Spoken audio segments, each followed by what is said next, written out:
క్రీస్తు రక్తంలో కడిగిబడి మారు మనసు పొంది బాప్తిజం తీసుకున్న బిడ్డలు విడిచిపెట్టవలసినవి ఇంకా కొన్ని విడిచిపెట్టని ఎంతో మంది క్రైస్తవులు ఉన్నారు.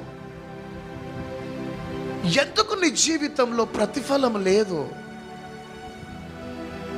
కష్టపడుతున్నావు, రాత్రి పగళ్ళు ప్రయాసపడుతున్నావు, ఆ దైవజనుడి దగ్గరికి వెళ్ళి ప్రార్థన చేయించుకుంటావు, ఈ దైవజనుడి దగ్గరికి వెళ్ళి ప్రార్థన చేయించుకుంటావు, ఆ ప్రేయర్ టవర్కి ఈ టవర్కి ఫోన్ చేసి మీ ప్రార్థన విన్నపాలు ఇస్తుంటారు.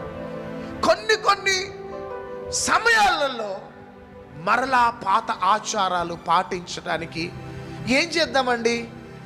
మనుషులు కదా, వాళ్ళని సంతోషపరచాలా?